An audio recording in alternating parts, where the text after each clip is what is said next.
सुप्रभात बच्चों, कैसे हो आप सब। मैं हूँ राधिका और सुपर कंसेप्ट क्लासेस में आप सभी का स्वागत है। तो अभी हम लोग देखेंगे क्लास 12 इंग्लिश कोर का जो फ्लेमिंगो बुक है ना, जो फ्लेमिंगो बुक है, इस बुक का ठीक है प्रोज सेक्शन यानी कि पोएट्री सेक्शन को छोड़कर जो चैप्टर है ना, सारे चैप्टर का, तो इसमें हमारा टोटल 8 चैप्टर है। ठीक है, टोटल 8 चैप्टर है।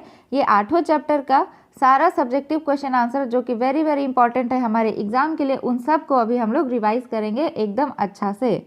अगर चैनल पर पहली बार आए हैं तो चैनल को सब्सक्राइब करके बेल आइकन जरूर हिट करें। इस वीडियो को अपने फ्रेंड सर्कल में ज़्यादा से ज़्यादा शेयर करें और क्लास 12 इंग्लिश कोर का जो इंपॉर्टेंट वीडियोज़ है उसका सारा जो लिंक है वो आपको डिस्क्रिप्शन में मिल जाएगा, ज़रूर से जाकर चेकआउट कर लीजिएगा। तो चलिए शुरू करते हैं। सबसे पहला चैप्टर है हमारा द लास्ट लेसन। ठीक है, चलिए इसका स्टार्ट करते हैं। देखिए हमारा पहला क्वेश्चन है, what changes did the order from Berlin cause in school that day. ठीक है, बर्लिन से जो ऑर्डर आया था ना, उसकी वजह से उस दिन स्कूल में क्या क्या चेंजेस हुए थे। चलिए इसका आंसर देखते हैं। आंसर हो जाएगा, M Hamel had put on his best dress, his beautiful green coat, his frilled shirt and the little black silk cap, all embroidered. The whole school seemed to strange and solemn. On the backbenches that were always empty, the elderly village people were sitting quietly like the kids. ठीक है, बोल रहा है कि M Hamel ने अपनी सबसे अच्छी पोशाक उस दिन पहन रखी थी। उनका सुंदर हरा कोट था, उसकी झालदार कमीज और छोटी काली रेशमी टोपी थी जिस पर कासीदाकारी की गई थी। पूरा स्कूल इतना अजीब और गंभीर लग रहा था, यानी कि पूरे स्कूल में एकदम स्ट्रेंज क्वाइटनेस था। पीछे की बेंचों पर जो हमेशा खाली रहा करती थी, वहाँ कौन बैठे थे? वहाँ पे गांव के बुजुर्ग बैठे थे, एकदम बच्चों की तरह चुपचाप। तो ये हो जाएगा इसका आंसर। चलिए नेक्स्ट क्वेश्चन देखते हैं। क्वेश्चन 2 है, what did Franz feeling about M Hamel and school changes. ठीक है, मतलब फ्रांस का जो फीलिंग है, पहले तो फ्रांस एम हेमेल को या अपने स्कूल को पसंद नहीं करता था, उसको पढ़ाई लिखाई होमवर्क वगैरह कुछ भी पसंद नहीं था, लेकिन उसका फीलिंग अचानक से चेंज हो जाता है। ठीक है, वो सबके प्रति। तो ऐसा कैसे होता है? चलिए इसका आंसर देखते हैं। आंसर हो जाएगा, Franz come to know that it was the last lesson in French that M Hamel would give them.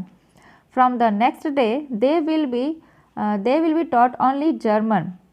Then he felt sorry for not learning his lessons properly. His books, which seemed a nuisance and a burden earlier, were now old friends.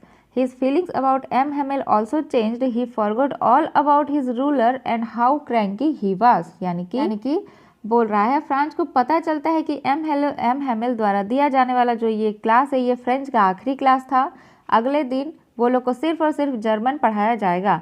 तब उसको अपना पाठ ना सीखने का, यानी कि अपना जो लैंग्वेज है वो ना सीखने का, अपना बुक सब ना पढ़ने का बहुत ज़्यादा अंदर से खलता है। उनकी किताबें जो पहले परेशानी और बोझ लगती थी, अब वो उसके लिए पुराने दोस्त बन गए थे। एम हेमेल के प्रति उसकी भावनाएं भी बदल गई। वह अपने शासक के बारे में सब कुछ भूल गया कि वह कितना सनकी था। मतलब अपने टीचर के लिए भी उसका जो थॉट है वो चेंज हो जाता है और वो सब कुछ भूल जाता है कि वो कितना ज़्यादा मतलब डांटने फटकारने वाले टीचर थे। और उसको फ्रांस को उस दिन सब कुछ एकदम बदला सा लगने लगता है और सब के लिए उसके मन में रिस्पेक्ट जाग जाता है। ठीक है, तो ये हो जाएगा आंसर। नेक्स्ट देखते हैं।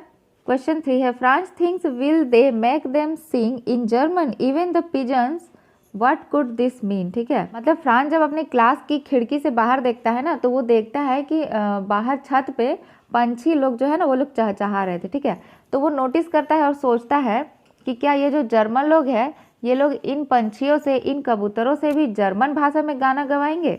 चलिए अब इसका आंसर देखते हैं। देखिए इसका आंसर हो जाएगा, this thought of France reveals his inner spirit of loving his mother tongue. He is angry with the Germans who want to impose their language on his people. He is sorry on the state of affairs and wonder whether the Germans would be able to make the pigeons learn their German language. Will they be so cruel that they will impose their own language even on pigeons, or can somebody snatch the mother tongue of someone else? As cooing is the mother tongue of the pigeons and it can never be taken from them. ठीक है, अब यहाँ क्या कटाक्ष किया जा रहा है देखिए, यहाँ बोला जा रहा है फ्रांस के इस विचार से उसकी मातृभाषा से प्रेम करने की आंतरिक भावना का पता चलता है। वह उन जर्मनों से नाराज है जो अपनी भाषा को अपने लोगों पर थोपना चाहते हैं। वह मामलों की स्थिति पर खेद व्यक्त करता है और आश्चर्य करता है कि क्या जर्मन कबूतरों को अपनी जर्मन भाषा सिखाने में सक्षम कर पाएंगे। क्या वे इतने क्रूर होंगे कि वे कबूतरों पर भी अपनी भाषा को थोपेंगे, या क्या कोई किसी और की मातृभाषा को इस तरह से छीन सकता है जैसे कू करना कबूतरों की मातृभाषा है। और हम सभी अच्छे से जानते हैं कि कबूतरों से या किसी भी पंछी से या किसी भी जानवर से उनकी मातृभाषा को कोई नहीं छीन सकता है।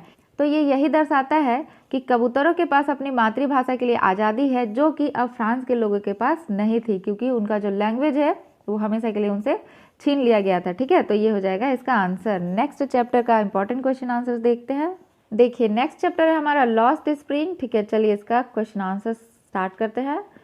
क्वेश्चन 1 है, is Saheb happy working at the tea stall, explain. क्या साहेब चाय की दुकान पर काम करके खुश है, एक्सप्लेन करिए। देखिए इसका आंसर हो जाएगा no, Saheb is not happy working at the tea stall though he gets 800 rupees and all his meals, yet he has lost his freedom. Now he is the servant of the owner of tea stall, whereas he was free while rag picking.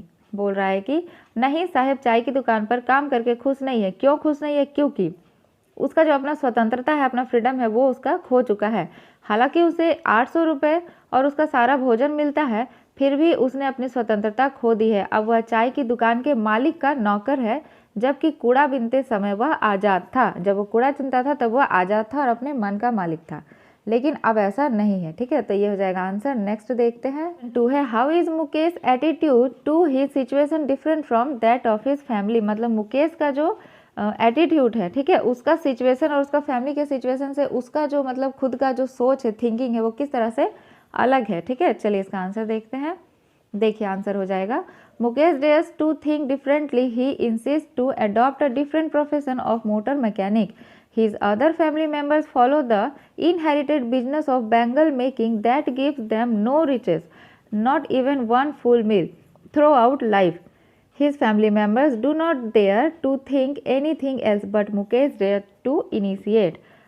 कह रहा है कि मुकेश अलग तरीके से सोचने की हिम्मत करता है। वह मोटर मैकेनिक का एक अलग पेशा अपनाने पर जोर देता है। उसके परिवार के अन्य सदस्य चूड़ी बनाने के विरासत में मिले व्यवसाय का ही पालन करते हैं, जो उन्हें जीवन भर कोई धन नहीं देता, यहाँ तक कि पेट भर खाना भी नहीं देता है।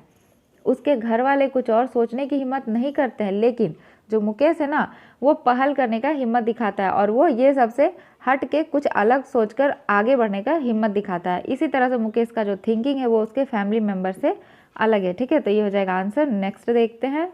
क्वेश्चन 3 है, what forces conspire to keep the workers in bangle industry of Firozabad in poverty.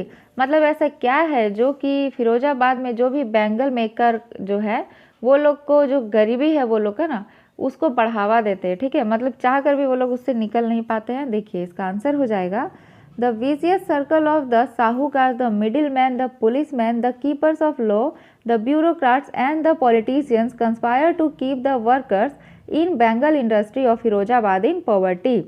They never let them take the real price of their hard work. They are not allowed to do any other work except their lineage.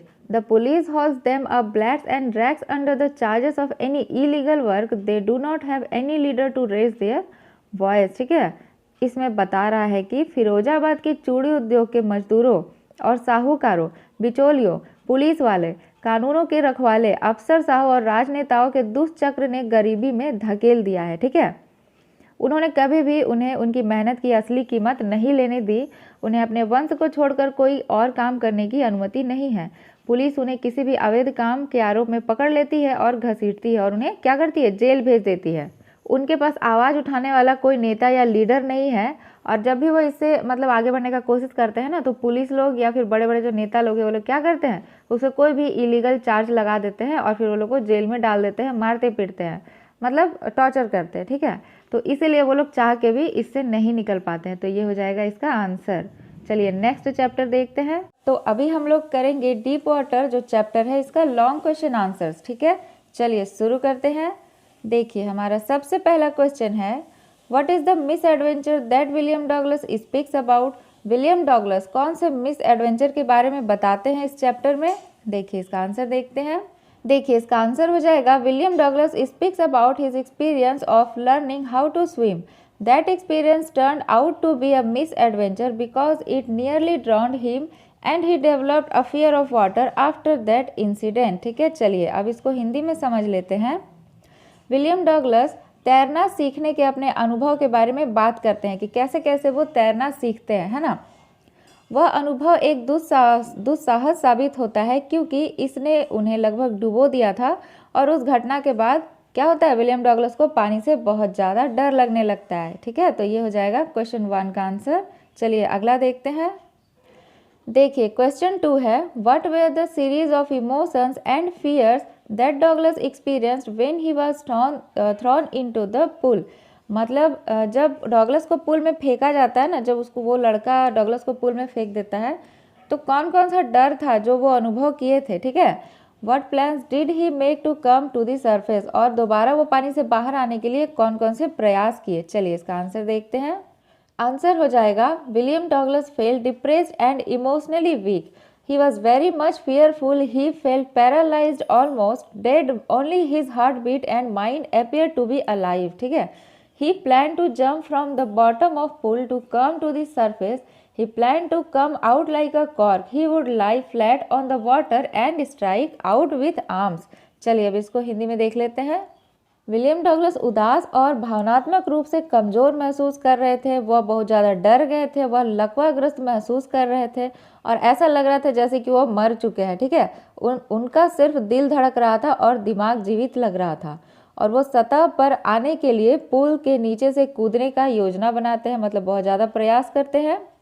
वो क्या करते हैं, वो cork की तरह बाहर आने का प्लान करते हैं और पानी पर सपाट लेट जाते हैं और क्या करते हैं, अपने बाजुओं से प्रहार करते हैं। लेकिन हम जानते हैं हम सभी कि उनका ये सारा प्रहार बेकार होता है और वो पानी से नहीं निकल पाते हैं। लास्ट में फिर वो लड़का ही उनको पानी से बाहर निकालता है। तो ये हो जाएगा हमारा क्वेश्चन 2 का आंसर। चलिए नेक्स्ट देखते हैं। क्वेश्चन नंबर 3 है, why was Douglas determined to get over his fear of water. मतलब डॉगलस जो है वो अपने डर पे काबू पाने का निश्चय क्यों करते हैं। चलिए इसका आंसर देखते हैं। देखिए इसका आंसर हो जाएगा, this fear of water ruined his fishing trips and deprived him of the joy of boating and swimming. So Douglas was determined to get over his fear of water. मतलब कि पानी के इस डर ने, ठीक है, डॉगलस को मछली पकड़ने की यात्राओं को बर्बाद कर दिया और बोटिंग और तैराकी का जो आनंद है ना उससे भी वंचित कर दिया। मतलब उनको पानी से डर लगता था तो इस वजह से वो पानी से रिलेटेड कोई भी एक्टिविटी नहीं कर पाते थे। इसीलिए डॉगलस ने पानी के अपने डर पे काबू पाने का निश्चय किया। ठीक है, ये हो जाएगा हमारा 3rd क्वेश्चन का आंसर। चलिए 4th नंबर देखते हैं। देखिए अगला क्वेश्चन है, how did the instructor build a swimmer out of Douglas. या जो इंस्ट्रक्टर वो हायर किए थे वो किस तरह से डॉगलस को एक परफेक्ट स्विमर बना देता है। और इसी का अथवा में क्वेश्चन है, मतलब ये क्वेश्चन दोनों तरह से पूछ सकता है तो आंसर सेम होगा। ठीक है, और दूसरा क्वेश्चन है, how did Douglas overcome his fear of water. मतलब डॉगलस जो है वो किस तरह से अपने डर को धीरे धीरे कम करते हैं। चलिए अब इसका आंसर देखते हैं। देखिए आंसर हो जाएगा, Douglas tried a lot to overcome his fear of water. He hired an instructor and learn to swim. He learn swimming piece by piece in little bits. First he learn to walk water with the help of rope and pulley. Then he learned to exhale underwater and inhale outside by raising his nose. He kicked water with his legs, thus piece by piece he became a swimmer and overcome his fear of water. After learning swimming, he went to various lakes and crossed them to ensure that his fear had left. ठीक है, बोल रहा है कि Douglas ने अपने पानी के डर को दूर करने की बहुत कोशिश की। उन्होंने एक प्रशिक्षक को काम पर रखा और तैरना सीखा। अपने छोटे छोटे टुकड़ों में तैरना सीखा। पहले उसने रस्सी और चरखी के सहारे पानी में चलना सीखा। उसके बाद फिर उसने पानी के नीचे सांस छोड़ना और नाक के ऊपर उठाकर बाहर सांस लेना सीखा, है ना। उसके बाद उसने अपने पैरों से पानी को लात मारी। इस प्रकार टुकड़े टुकड़े करके वह एक तैराक बन गया। तैरना सीखने के बाद वह विभिन्न झीलों में गया। उन्हें यह सुनिश्चित करने के लिए पार किया कि उसका डर चला गया था और फाइनली जो डॉगलस है वो तैरना सीख जाते हैं। ठीक है, तो ये हो गया हमारा long question answers deep water से। तो चलिए शुरू करते हैं द रैट रेस चैप्टर का लॉन्ग क्वेश्चन आंसर्स को। तो हमारा इस चैप्टर से सबसे पहला क्वेश्चन है question number 1, why did the old man show the 30 kroner to the peddler. मतलब जो बूढ़ा आदमी था ना, वो पैडलर को 30 kroner क्यों दिखाता है। चलिए इसका आंसर देखते हैं।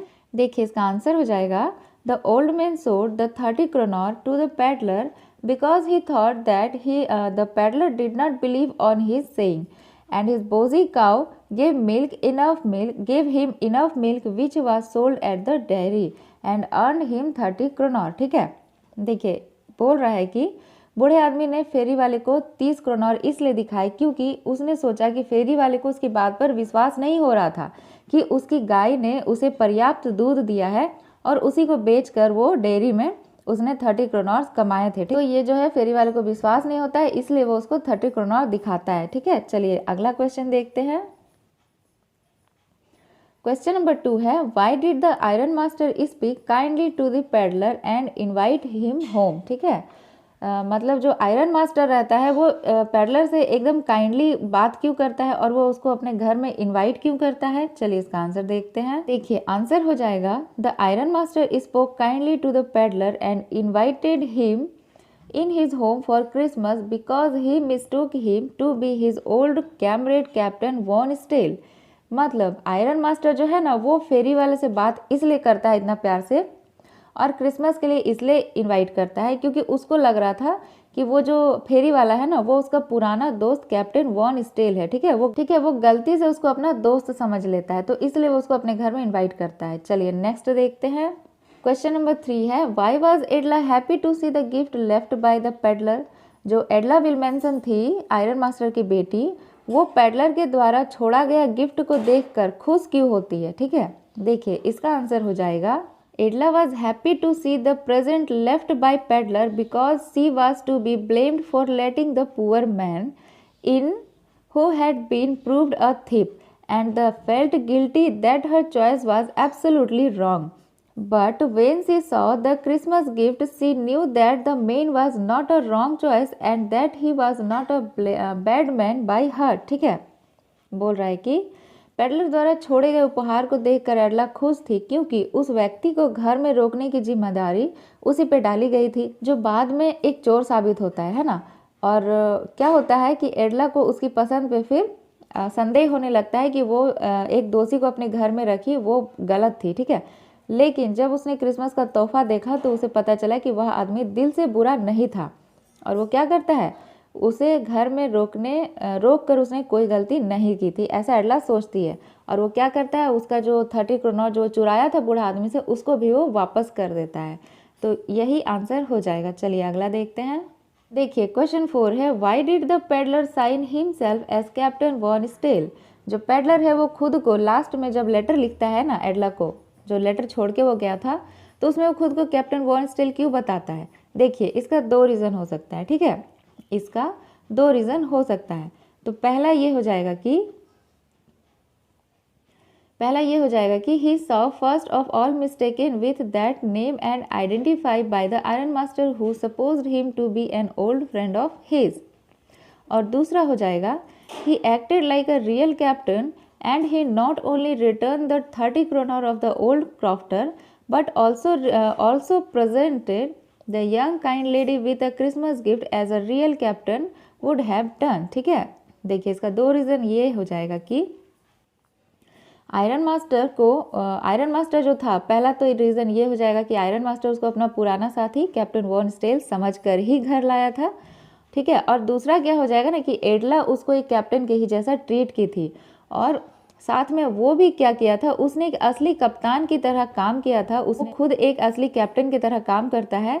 उसने न केवल पुराने जमींदार के 30 kroner लौटाए थे, मतलब वो जो बूढ़ा आदमी था ना, उसका 30 kroner भी वो वापस कर देता है, और बल्कि एक असली कैप्टन के तरह वो क्या करता है, एडला विल्मेंसन जो लेडी थी उसके लिए क्रिसमस का गिफ्ट भी छोड़कर जाता है। ठीक है, तो ये हो जाएगा इसका आंसर। ठीक है, अभी हम लोग करेंगे इंडिगो चैप्टर का लॉन्ग क्वेश्चन आंसर्स को। ठीक है, चलिए शुरू करते हैं। देखिए हमारा सबसे पहला क्वेश्चन है why is Rajkumar Shukla describe as being resolute. ठीक है, इसमें बोल रहा है कि राजकुमार शुक्ला को एक दृढ़ निश्चयी व्यक्ति के जैसा कैसे बताया जा रहा है, ठीक है, कैसे दिखाया गया है कि वो बहुत ज़्यादा दृढ़ निश्चयी है। और देखिए इसमें एक और क्वेश्चन आएगा, हु इज राजकुमार शुक्ला, ठीक है, अगर इस तरह से भी आएगा ना तो इसका सेम आंसर होगा, ठीक है, इसका जो आंसर है वो यही होगा। चलिए अब हम लोग आंसर देखते हैं। देखिए आंसर हो जाएगा, Rajkumar Shukla an indigo sharecropper in Champaran Bihar wanted Gandhiji to come to his village and help him and other peasants against the injustice done to them by British.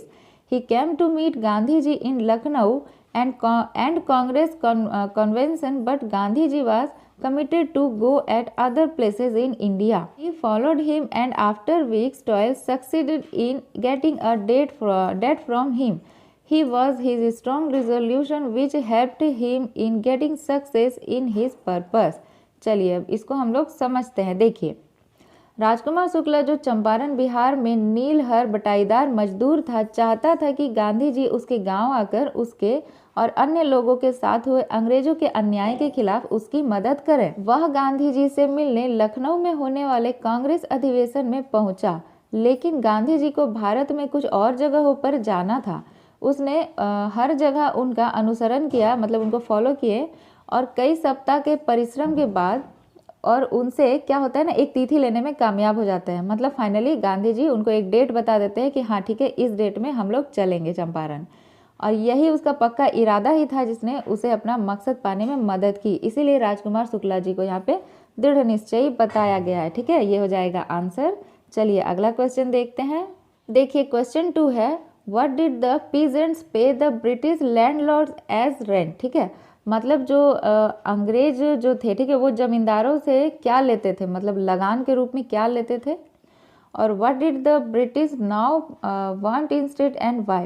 What would the impact of synthetic indigo on the prices of natural indigo? देखिए इसमें बोल रहा है कि जो British landlords थे, यानी कि जो अंग्रेज जो जमींदार थे, ब्लडी चीप ब्रिटिशर्स लोग, वो लोग किसान लोग से क्या लेते थे, ठीक है, रेंट में, और फिर बाद में वो लोग क्या लेने का फैसला करते हैं, यही क्वेश्चन में बोल रहा है, ठीक है। चलिए इसका आंसर देखते हैं। देखिए इसका आंसर हो जाएगा, peasants of Champaran were compelled to plant 3/20 of 15% of their land with indigo, ठीक है। चलिए फिर आगे देखते हैं।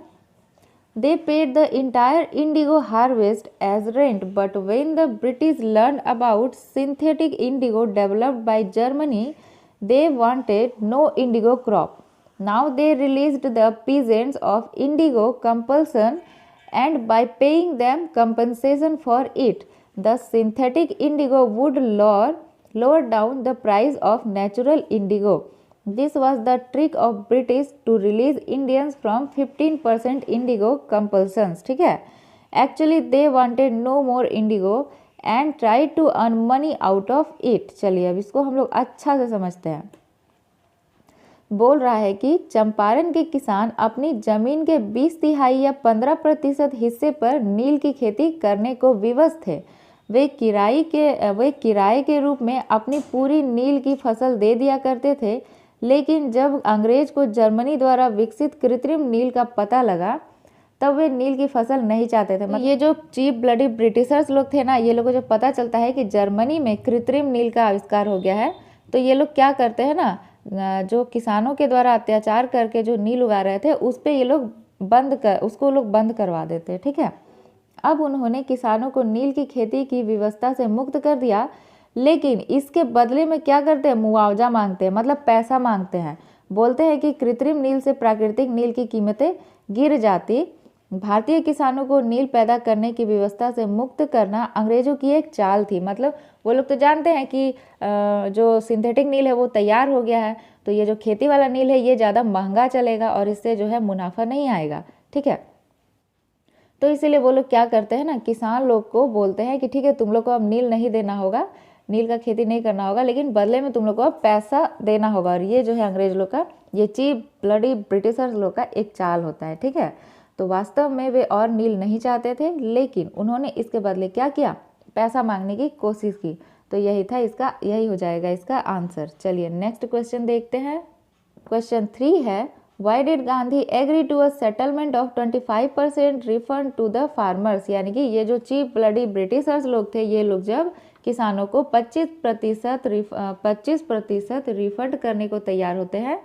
तो हालांकि ये पूरा पैसा नहीं रहता है, ये सिर्फ 25% रहता है, ठीक ना। लेकिन फिर भी गांधी जी इसमें एग्री करते हैं, ऐसा क्यों? देखिए इसका आंसर हो जाएगा, Gandhi ji agree to 25% refund settlement because for him the amount of the refund was less important than the fact that the landlords has to surrender part of illegal money and also part of indigo which was the symbol of their prestige. अब देखिए इसको हम लोग समझते हैं। गांधी जी 25% वापसी के समझौते पर इसलिए राजी हो गए क्योंकि उनके लिए वापस आने वाली धनराशि इतनी महत्वपूर्ण नहीं थी जितना कि यह तथ्य महत्वपूर्ण था कि जमींदारों को, यानी कि ये चीप ब्लडी ब्रिटिशर्स को, गैर कानूनी पैसे का कुछ भाग तथा साथ ही नील का कुछ भाग जो कि उनके सम्मान का प्रतीक था, उसको समर्पण करना पड़ा। ठीक है, तो ये हो जाएगा इसका क्वेश्चन नंबर 3 का आंसर, और इसमें इतना क्वेश्चन इंपॉर्टेंट है। तो अभी हम लोग स्टार्ट करेंगे पॉइंट एंड पेनकेक्स का लॉन्ग क्वेश्चन आंसर्स। चलिए शुरू करते हैं। हमारा सबसे पहला क्वेश्चन है, what work did the office boy do in the Gemini studio? Why did he join the studio? Why was he disappointed? ठीक है, चलिए इसका आंसर देखते हैं। इसमें बोल रहा है कि जो ऑफिस बॉय है ना, वो जेमिनी स्टूडियो में क्या काम करता था और वो उस स्टूडियो में क्यों शामिल हुआ था और वो खुश क्यों नहीं था, वो हमेशा निराश क्यों रहता था। ठीक है, चलिए इसका आंसर देखते हैं। देखिए आंसर हो जाएगा, the office boy of Gemini Studios worked as the junior makeup man. He used to paint the players who played the crowd. He did not like this work and supposed that this work was fit for barbers and perverts. ठीक है, He joined the Gemini studio in a hope to become a star actor or a top screenwriter, director or lyrics writer. He was a bit of a poet, so he thought that he was wasting his talent in that significant work and was disappointed. ठीक है, देखिए बोल रहा है कि Gemini studio का office boy कनिष्ठ makeup man का काम करता था। वह उन कलाकारों का मेकअप करता था जो भीड़ का किरदार निभाते थे। ठीक है, उसे अपना काम पसंद नहीं था तथा वह मानता था कि उसका काम नाइयों और दूषित लोगों के लायक है। वह जेमिनी स्टूडियो में एक सितारा कलाकार बनने, एक श्रेष्ठ स्क्रीन लेखक बनने या फिर निर्देशक या गीतकार बनने आया था। वह थोड़ी बहुत कविता भी कर लेता था, इसलिए वह मानता था कि इस महत्वहीन काम में वह अपनी योग्यता बर्बाद कर रहा है और इसलिए वह हमेशा निराश रहता था। ठीक है, ये हो जाएगा इसका आंसर। चलिए नेक्स्ट क्वेश्चन देखते हैं। देखिए क्वेश्चन 2 है, why was the office boy frustrated? Who did he show his anger on? मतलब वो हमेशा निराश क्यों रहता था और उसका जो गुस्सा है ना वो किस पे शो करता था, मतलब किसको रीजन मानता था। ठीक है, चलिए इसका आंसर देखते हैं। देखिए आंसर हो जाएगा, the office boy joined Gemini studio in the hope to become a star actor और a director, a screenwriter or lyrics writer, but he rose to the position of a junior makeup man or an office boy only. That was why he was frustrated. He showed his anger on Subbu. Subbu was a poet, successful actor and very near to the boss. But the office boy thought that he was neglected due to Subbu only. ठीक है, अब चलिए इसको अच्छा से समझते हैं। बोल रहा है कि ऑफिस बॉय ने जेमिनी स्टूडियो में सितारा अभिनेता या निर्देशक या स्क्रीन लेखक या गीतकार बनने की आशा लेकर प्रवेश किया था। ठीक है, लेकिन वह केवल एक मेकअप मैन या एक छोटा सा ऑफिस बॉय बन ही पाया था, इसलिए वह हमेशा निराश रहता था और वह अपना गुस्सा किस पे निकालता था? सुब्बू पे निकालता था। ठीक है, सुब्बू जो है वो एक कवि और एक सफल अभिनेता था और बॉस के काफ़ी नज़दीक था, इसलिए ऑफिस बॉय जो है ना वो मानता था कि उसका जो भी उपेक्षा है, उसका कारण, जो भी उसका कंडीशन है, उसका कारण सुब्बू ही था। ठीक है, तो ये हो जाएगा क्वेश्चन 2 का आंसर। चलिए नेक्स्ट देखते हैं। देखिए क्वेश्चन 3 है, why was Kothamangalam Subbu considered number 2 in Gemini studio? जो कोठामंगलम सुब्बू जो है उसको नंबर 2 पे क्यों रखा गया था जेमिनी स्टूडियो में? ये इंपॉर्टेंट क्वेश्चन आ सकता है। देखिए इसका आंसर हो जाएगा, Kothamangalam Subbu was the man of many sided genius. ठीक है, he was a successful actor, poet, novelist and somewhat director. He helps his boss in directing a scene and suggests various alternatives. Due to all these qualities, he was very near to the boss and the author calls him number 2 at Gemini Studios. चलिए इसको अच्छे से समझते हैं। कोठामंगलम सुब्बू बहुमुखी प्रतिभा के धनी व्यक्ति थे। वो एक सफल अभिनेता, कवि, उपन्यासकार और कुछ हद तक निर्देशक भी थे।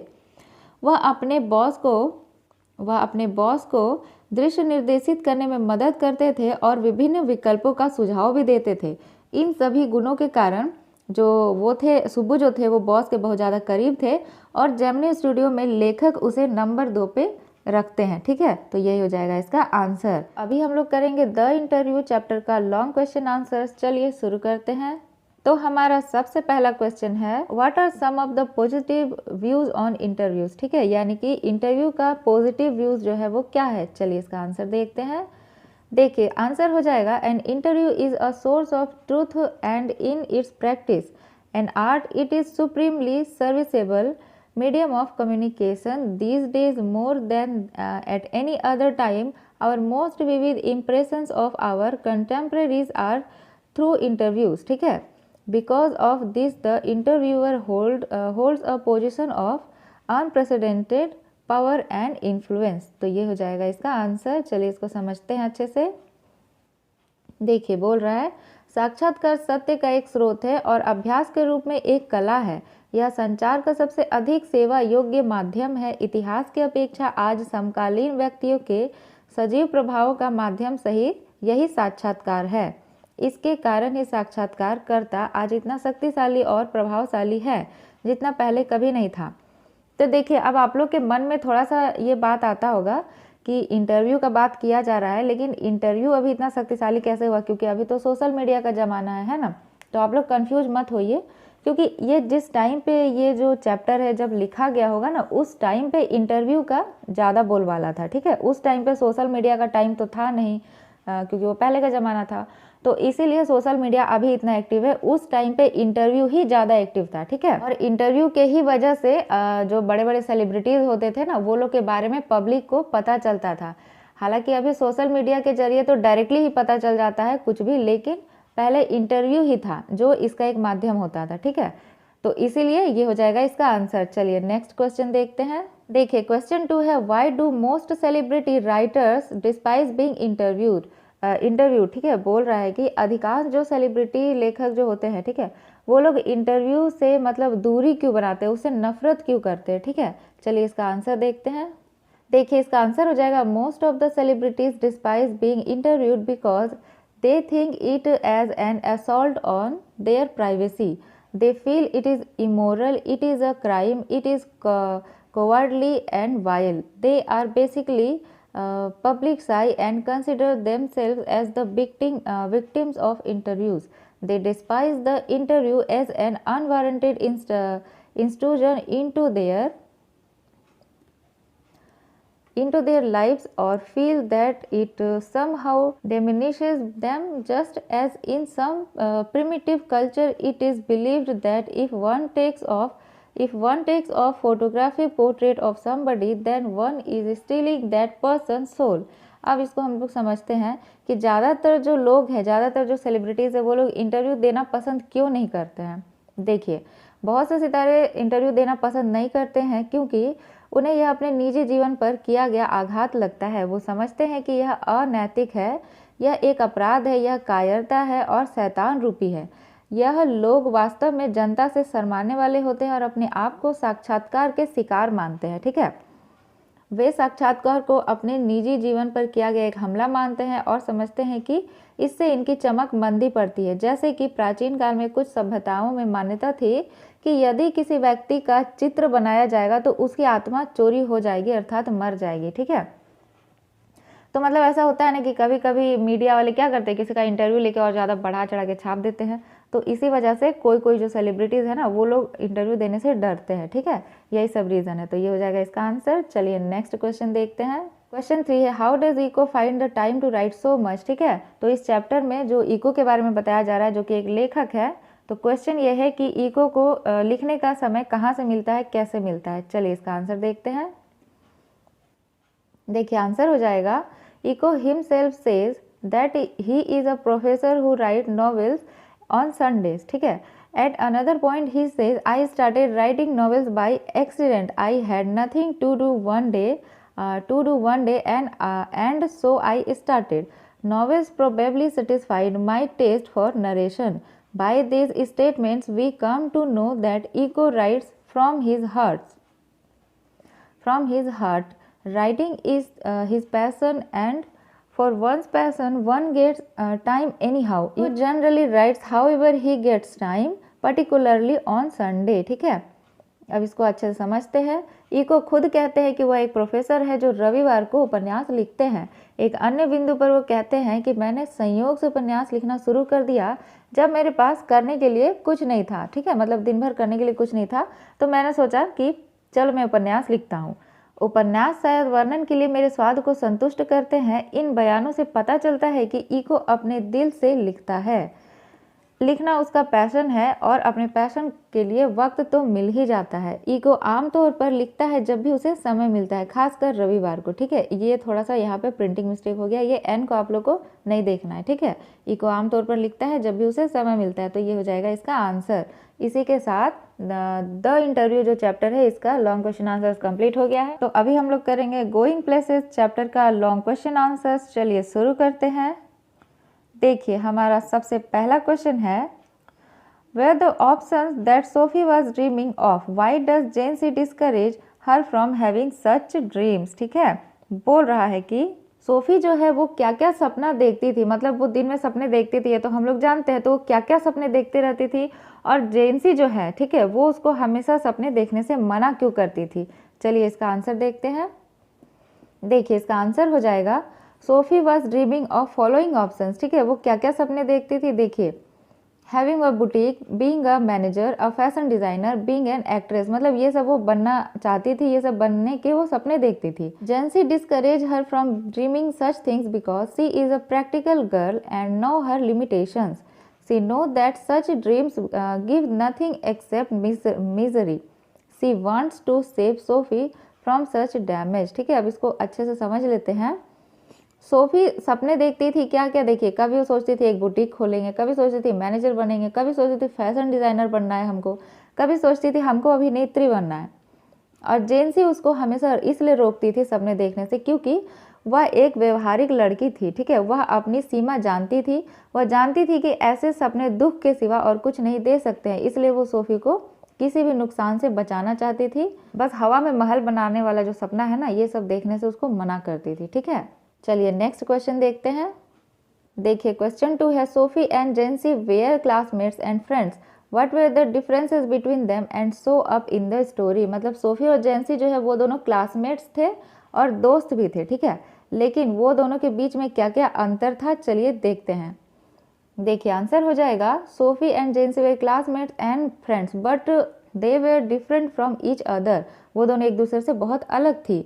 Following are the differences. देखिए नंबर 1 हो जाएगा, Sophie was a day dreamer while Jansie was a practical girl. मतलब सोफी जो है वो दिन में सपने देखने वाली लड़की थी, लेकिन जो जेंसी थी वो प्रैक्टिकल लड़की थी, उसको पता था कि क्या सही है क्या गलत है। ठीक है, नंबर 2 हो जाएगा, Sophie use to live in a world of imagination while Jansie lived in reality. मतलब सोफी जो है वो इमेजिनेशन में रहना ज़्यादा पसंद करती थी, जबकि जेंसी को पता था कि रियलिटी क्या है। नंबर 3 हो जाएगा, Sophie dreamed of having a boutique or becoming a manager, director or actress, but Jancy knew very well that they were earmarked for a biscuit factory। ठीक है, मतलब सोफी ये सब देखने के बनने के सपने देखा करती थी, लेकिन जेंसी को पता था कि वो लोग एक बिस्किट फैक्ट्री में काम करती है और यही वो लोग का रियलिटी है। ठीक है, नंबर 4 हो जाएगा, Jansie was more sensible than Sophie.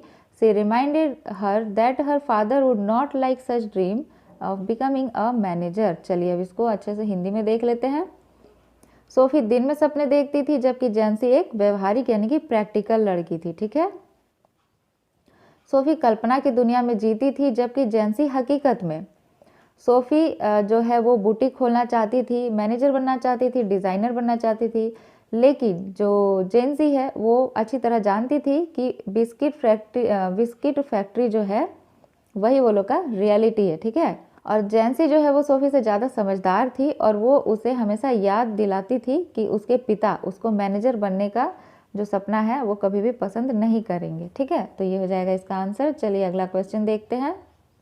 देखिए क्वेश्चन 3 है, what socio economic background did Sophie belong to, what are the indicators of her family's financial status. मतलब जो सोफी है उसका सामाजिक आर्थिक जो बैकग्राउंड है वो क्या है, ठीक है, और उसका जो फाइनेंशियल स्टेटस है वो क्या है। चलिए इसका आंसर देखते हैं। Sophie belong to low socio economic background, there are many indicators in the text about it, ठीक है। चलिए इसका आंसर देखिए। Jansie say that they are in marked for biscuit factory. Number 2 हो जाएगा, Sophie dreams of owning a boutique but it is only a dream, she will never be able to won so much money in her life. Number 3 हो जाएगा, they live in a poor house, her father long for a house, ठीक है। और 4 हो जाएगा, her brother is an apprentice mechanic who use to travel to his work to the far side of the city each day. मतलब ये सबसे लगता है कि वो किस तरह के सामाजिक और आर्थिक पृष्ठभूमि से संबंध रखती है, तो वो एक निम्न सामाजिक आर्थिक पृष्ठभूमि से संबंध रखती है, ठीक है। तो ये सबका कैसा संकेत है देखिए। जेंसी कहती है कि जो बिस्किट फैक्ट्री है वही उनका पहचान है, जेंसी ऐसा बताती है चैप्टर में। सोफ़ी जो है वो बहुत बड़े बड़े सपने देखती है, बुटीक खोलने का, मैनेजर बनने का, फैशन डिज़ाइनर बनने का, लेकिन उसको भी यह पता है अच्छे से कि यह केवल एक सपना है। नंबर 3 है, वे गरीब घर में रहते हैं, उसके पिता एक घर के लिए तरस रहे थे। नंबर 4 है, उसका भाई एक प्रशिक्षु मैकेनिक है जो हर दिन अपने काम के लिए शहर से दूसरे छोर पर जाता है, ठीक है। तो इसी के साथ हमारा गोइंग प्लेसेस चैप्टर का लॉन्ग क्वेश्चन आंसर्स कंप्लीट हो गया है। मिलते हैं नेक्स्ट चैप्टर में। जय हिंद।